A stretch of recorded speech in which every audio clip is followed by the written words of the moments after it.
Indian superstar Shahrukh Khan Bollywood के बादशाह king Khan दुनिया के सबसे अमीर एक्टर बन गए हैं। लोग समझ नहीं रहे मैं सेकंड हूँ, फर्स्ट क्यों नहीं हूँ?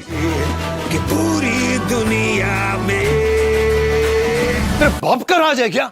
हाँ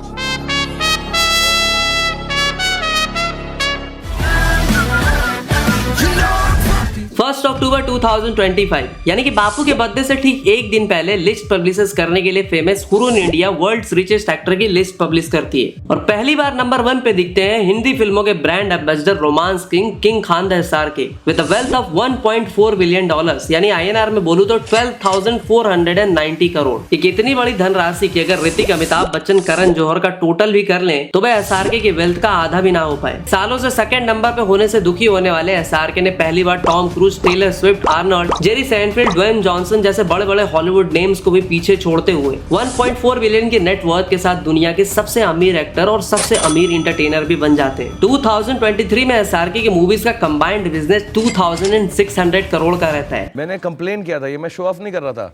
लोग समझ नहीं रहे मैं सेकंड हूँ, फर्स्ट क्यों नहीं हूँ? मतलब इतना पैसा एक साल में बॉलीवुड की हिस्ट्री में किसी भी एक्टर ने नहीं कमाया होता। पर एक्टर तो छोड़ो, कई बार इंडिया के रीजनल इंडस्ट्रीज का टोटल बिजनेस भी इससे लेस होता है। तो इसीलिए आज की वीडियो में हम यही डिस्कस करेंगे कि SRK ने ऐसा क्या अलग किया कि वो बॉलीवुड स्टार सलमान आमिर से तो 10 कदम आगे निकले ही, साथ ही साथ नेटवर्थ के मामले में SRK को कोई हॉलीवुड में भी टक्कर नहीं दे पाया। और कैसे शाहरुख खान ने बॉलीवुड में आते ही बॉलीवुड के पूरे बिजनेस मॉडल को कम्प्लीटली बदल के रख दिया और आज हर साल 200 से 250 करोड़ कमाने वाले SRK को ट्रेंड सेटर भी कहा गया। उन्होंने फ्यूचर को ऐसा प्रेडिक्ट किया कि जहां उनकी एक 500 करोड़ की इन्वेस्टमेंट ने सीधा 2000 करोड़ से ज्यादा की मार्केट वैल्यू क्रिएट की। ऊपर से हर साल उन्हें 250 करोड़ से ज्यादा का रेवेन्यू अलग से बना के दिया। और सिनेमा में जब VFX के बारे में लोग जानते भी नहीं थे तब उन्होंने एक ऐसी कंपनी बनाई जिसने SRK को माला माल कर दिया। और ऐसे ही कई बिजनेसेस में अपने दिमाग से ज्यादा अपने दिल की सुन के रिस्की इन्वेस्टमेंट्स भी लिए और इन्हीं चीजों ने SRK को इंडिया फर्स्ट बिलियनर एक्टर भी बनाया। बट ऐसा नहीं था कि SRK की सारी इन्वेस्टमेंट में उन्हें तगड़ा मुनाफा ही बना, बल्कि कुछ स्टार्टअप्स ऐसे भी रहे जिनमें उन्हें तगड़ा लॉस भी हुआ। तो इसके लिए डिस्क्लेमर मैं पहले ही बता दूं कि इस वीडियो में SRK की वेल्थ क्रिएशन की जर्नी से काफी सारे life lessons and strong and bold decisions पे बात करी गई है। So watch the video at your own risk. हाँ तो आइए हार के भी जीतने वाले इस बाजीगर की वेल्थ क्रिएशन की पूरी जर्नी को फर्स्ट पेज से पढ़ना स्टार्ट करते हैं। तो SRK की रिस्क टेकिंग एबिलिटी शुरू से ही काफी हाई होती है। ये इंसान इंडस्ट्री में सिर्फ काम करने नहीं बल्कि रूल करने आया होता है। शाहरुख खान 1992 में दीवाना से बॉलीवुड डेब्यू करते हैं और पूरे बॉलीवुड पे छा जाते हैं। ये उस साल की सेकंड हाईएस्ट ग्रॉसिंग फिल्म भी होती है। उसके बाद शाहरुख खान टिपिकल बॉलीवुड रोल्स ना प्ले करते हुए डर, बाजीगर और अंजाम जैसी मूवीज में ग्रे सेट कैरेक्टर्स प्ले करते हैं। और जहाँ हर कोई हीरो बनने की होड़ में लगा होता है तो SRK एंटी हीरो रोल्स करते ही नहीं बल्कि इसे बॉलीवुड में नॉर्मलाइज करके बॉलीवुड में एक रिवोल्यूशन भी ला देते हैं। 1993 में अपनी बिजनेस माइंड एंड टैक्टिक्स का इस्तेमाल करके प्रोड्यूसर राकेश रोशन को कन्विंस करते हैं कि आप फिल्म में सलमान को ना लेके मुझे लीजिए। वो भी तब जब सलमान काफी सारे हिट्स एंड ब्लॉकबस्टर दे चुके होते हैं और SRK से काफी बड़े स्टार होते हैं। तो बॉलीवुड में एज एन एक्टर रिवोल्यूशन लाने के बाद SRK ने सोचा कि क्यों ना बॉलीवुड में एज अ बिजनेसमैन भी कुछ रिवोल्यूशन लाया जाए। तो इसीलिए शाहरुख खान उस टाइम पे जब कोई भी big Bollywood star production company open करना प्रेफर नहीं करता था तो उस टाइम पे शाहरुख खान एक्ट्रेस जूही चावला और डायरेक्टर अजीज मिर्जा के साथ मिलकर ड्रीम्स अनलिमिटेड नाम की एक प्रोडक्शन कंपनी ओपन करते हैं। और इस प्रोडक्शन हाउस के अंदर SRK फिर भी दिल है हिंदुस्तानी, अशोका जैसी यूनिक और पावरफुल मूवीज बनाते हैं। बट उस टाइम पे SRK का इस तरह की एक्सपेरिमेंटल फिल्में बनाना बहुत भारी पड़ता है और ये दोनों ही फिल्में बॉक्स ऑफिस पे फ्लॉप हो जाती है, जिसकी वजह से उनके प्रोडक्शन हाउस ड्रीम्स अनलिमिटेड का गेम शुरू होने से पहले ही ओवर हो जाता है और नए नए एंटरप्रेन्योर बने SRK के लिए बहुत बड़ा एक सेटबैक होता है। और अगर SRK चाहते तो इसके बाद मस्त एज एन एक्टर काम करते, फीस लेते, घर जाते। बट SRK को हमेशा से एक एक्टर से ज्यादा एक बिजनेसमैन बनना था। तो इतने बड़े सेटबैक के बाद भी SRK हार नहीं मानते, वो दोबारा से ट्राई करते हैं और इस बार वो अपनी वाइफ गौरी खान के साथ मिलकर 2002 में ड्रीम्स अनलिमिटेड को रेड चिलीज एंटरटेनमेंट नाम की कंपनी में ट्रांसफॉर्म कर देते हैं। और इस कंपनी के अंदर शाहरुख खान, मैं हूं ना, ओम शांति ओम, चेन्नई एक्सप्रेस एंड जवान जैसी ब्लॉकबस्टर फिल्में देते हैं। और आज रेड चिलीज का हर साल का रेवेन्यू $75 मिलियन का है। तो SRK की प्रोडक्शन हाउस की सक्सेस को देखते हुए बॉलीवुड के बाकी स्टार्स ने भी अपने अपने प्रोडक्शन हाउस स्टार्ट किए और इसलिए आज की डेट में आप देखोगे कि सलमान खान, अक्षय कुमार, अजय देवगन जैसे बड़े बड़े स्टार्स का अपना एक प्रोडक्शन हाउस है। और एक बात, जिस टाइम पे एसआरके अपने प्रोडक्शन हाउस को एक्सपैंड करने में लगे थे, उसी दौरान एसआरके ने कुछ ऐसे रिस्क भी लिए, कुछ ऐसी यूनिक चीजें भी करी जिसकी बदौलत एसआरके ने पूरे बॉलीवुड के बिजनेस मॉडल को बदल के रख दिया और बॉलीवुड स्टार्स के लिए multiple sources of income generate करने का एक रास्ता तक खोल दिया। तो यहाँ जिन रिस्क एंड यूनिक चीजों की मैं बात कर रहा हूँ, उनमें पहला नाम आता है ब्रांड एंडोर्समेंट्स का। तो देखो, एक टाइम ऐसा भी था जब बॉलीवुड में ब्रांड एंडोर्समेंट को बॉलीवुड स्टार्स अपने स्टैंडर्ड का काम नहीं समझते थे। बिग बी खुद बताते हैं कि 1960 में उन्हें सिर्फ एक एड के लिए 10,000 मिलने वाले थे। अब क्योंकि उन्हें खुद को as an serious actor establish करना था, इसीलिए उन्होंने उस एड से डिनाई कर दिया होता है और उस टाइम पे उन्हें रेडियो स्पॉट्स के लिए सिर्फ 50 रुपए मिल रहे होते हैं। बॉलीवुड में ब्रांड एंडोर्समेंट को काफी सालों तक बहुत नीची नजरों से देखा जाता था। दिलीप कुमार से लेके बड़े बड़े स्टार्स एंडोर्समेंट एड्स नहीं करते थे। धर्मेंद्र खुद बताते हैं कि उन्होंने 2013 में पहली बार ओकाया पावर का एड किया था। बट हमारे एसआरके के लिए कोई भी धंधा छोटा या बड़ा नहीं होता,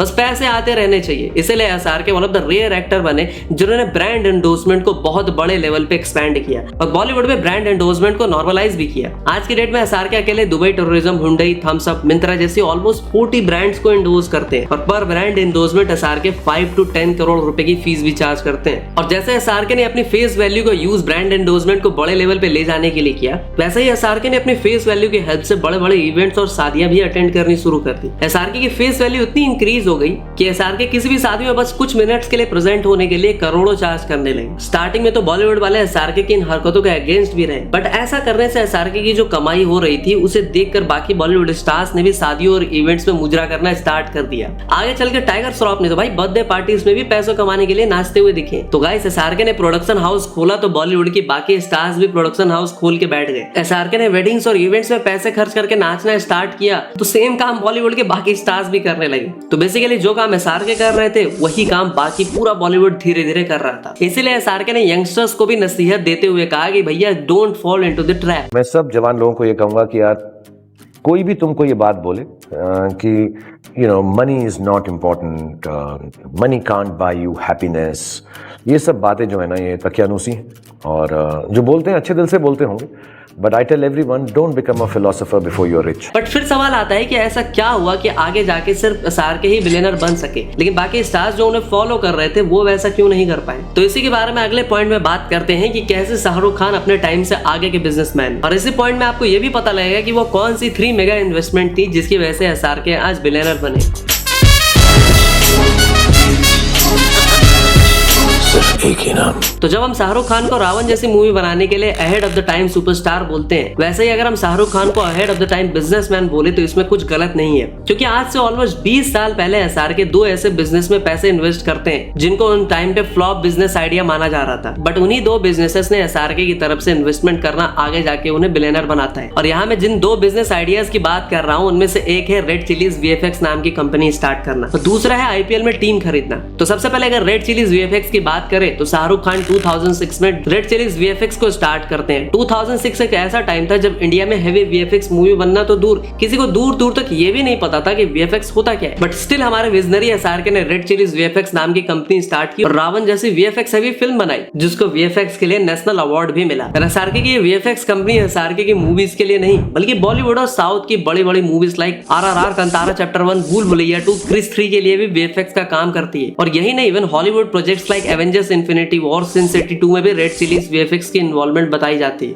और मेरी इन बातों से आपको अंदाजा लग गया होगा कि आज के टाइम पर रेड चिलीज वीएफएक्स कितनी सक्सेसफुल वीएफएक्स कंपनी है। और सक्सेसफुल होने के साथ साथ रेड चिलीज वीएफएक्स को इंडिया में बेस्ट वीएफएक्स कंपनी भी माना जाता है just because of their quality work. और इसी वजह से आज रेड चिलीज वीएफएक्स की डिमांड इतनी ज्यादा है जिसकी वजह से आरसी वीएफएक्स एसआरके का एक मेजर सोर्स ऑफ इनकम बन के उभरती है। अब अगर वीडियो में आगे चले तो 2006 में वीएफएक्स कंपनी स्टार्ट करने के बाद एसआरके 2008 में अपनी सबसे बड़ी इन्वेस्टमेंट करते हैं। शाहरुख खान 2008 में 570 करोड़ रुपए लगा के आईपीएल में कोलकाता नाइट राइडर्स नाम की टीम खरीदते हैं। बट स्टार्टिंग में एसआरके का आईपीएल में इन्वेस्ट करना एक रिस्की मूव माना जाता है, क्योंकि 2008 में आईपीएल का जो ओपनिंग मैच था आरसीबी का और केआरके के बीच का, उस मैच से एक दिन पहले तक आईपीएल को फ्लॉप माना जा रहा था। लेकिन जब केकेआर और आरसीबी का मैच होता है जिसमें ब्रैंडम मैकुलम 158 रन के रिकॉर्ड तोड़ पारी खेलते हैं और केकेआर आरसीबी को 140 रन से हराती है, और जब उस जीत को शाहरुख खान सेलिब्रेट करते हुए नजर आते हैं तो उसी मोमेंट से आईपीएल दुनिया की मोस्ट एक्साइटिंग क्रिकेट लीग भी बन जाती है। जब बैंगलोर की बैटिंग चल रही थी और बैंगलोर के खिलाड़ी आउट हो रहे थे, और जब बड़ी टीवी पर जायंट स्क्रीन पर शाहरुख खान को अपनी टीम की जीत के एंटिसिपेशन में नाचते देखकर चिन्नास्वामी स्टेडियम में बैठे स्पेक्टेटर्स भी झूम रहे थे, उसी वक्त ये क्लियर हो गया कि ये आईपीएल हिट है, सुपर हिट। और आईपीएल की सक्सेस के बाद तो ये तो तय था कि अब एसआरके माला माल होने वाले हैं, और हुआ भी कुछ ऐसा ही, क्योंकि उनकी टीम थी कोलकाता नाइट राइडर्स और वो आईपीएल में 2012, 2014 और 2024 में भी ट्रॉफी ले जाती है, और तीन ट्रॉफीज के साथ केकेआर आईपीएल की मुंबई और चेन्नई के बाद थर्ड मोस्ट सक्सेसफुल फ्रेंचाइज बन जाती है। 2012 का आईपीएल तो आपको याद ही होगा, जब एसआरके खुशी से गुलाटी मारने लगते हैं। from the owner.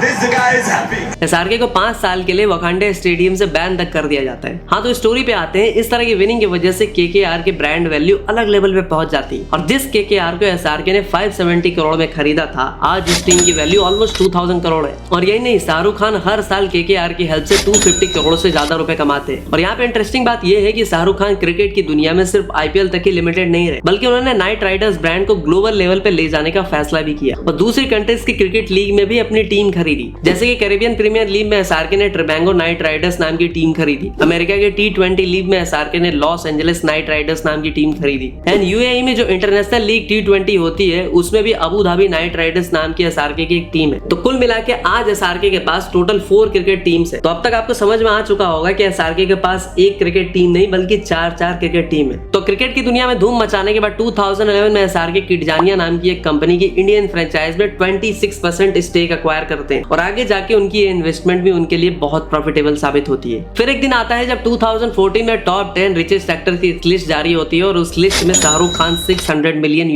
के नेटवर्थ के साथ दुनिया के दूसरे सबसे रिचेस्ट एक्टर बनते हैं। उस लिस्ट में जेरी सेनफील्ड 800 मिलियन नेटवर्थ के साथ नंबर 1 पे होते हैं। मतलब 2014 में ही शाहरुख खान ने नेटवर्थ के मामले में Arnold, Tom cruise, Brad Pitt, Leonardo DiCaprio जैसे बहुत सारे स्टार्स को बीट कर चुके होते हैं। बट अब क्वेश्चन ये आता है कि अगर शाहरुख खान 2014 में ही दुनिया के सेकंड रिचेस्ट एक्टर बन गए थे, तो उन्हें फर्स्ट पोजीशन पे आने के लिए 11 साल क्यों लगे? तो 2014 में ही वर्ल्ड्स रिचेस्ट एक्टर बनने के बाद नंबर 1 की पोजीशन पे आने के लिए शाहरुख खान को 11 साल 2 रीजंस की वजह से लगे। पहला रीजन था 2014 के बाद एसआरके ने जिस भी स्टार्टअप पे इन्वेस्ट किया वो एक बहुत बड़ी फेलियर साबित हुई। जैसे कि 2015 में एसआरके ने नूमी नाम की एक हेल्थ एंड वेलनेस ऐप में इन्वेस्ट किया, बट ये ऐप कोई बहुत ज्यादा सक्सेसफुल नहीं हो पाई। उसके अलावा एसआरके ने 2015 में मेरकट नाम की एक सोशल मीडिया ऐप में भी इन्वेस्ट किया, और इस ऐप पे लोग रियल टाइम पे लाइव स्ट्रीम कर सकते थे, एक दूसरे से इंटरैक्ट कर सकते थे। बट ट्विटर की पेरिस्कोप और फेसबुक लाइव जैसी कंपनी से कंपटीशन मिलने की वजह से ये ऐप भी कुछ खास नहीं चला। बट सोचने वाली बात यह है कि एसआरके को 2015 में ही पता था कि आगे चल के सोशल मीडिया कितना ग्रो करने वाला है। बट अब अगर दूसरे रीजन पे आए तो एसआरके की एक्टिंग करियर का डाउनफॉल 2015 से लेकर 2018 तक एसआरके ने टोटल 6 फिल्में की, और उनमें एक भी फिल्म हिट का टैग नहीं ले पाई। एसआरके की एक्टिंग करियर ने उनकी अर्निंग पे इसलिए भी इम्पैक्ट डाला क्योंकि एसआरके कभी भी अपनी मूवीज की फीस नहीं लेते, वो सीधा 50 to 60% प्रॉफिट शेयर पे बात करते हैं। बट उस टाइम पे एसआरके की मूवीज हिट तो हो नहीं रही थी,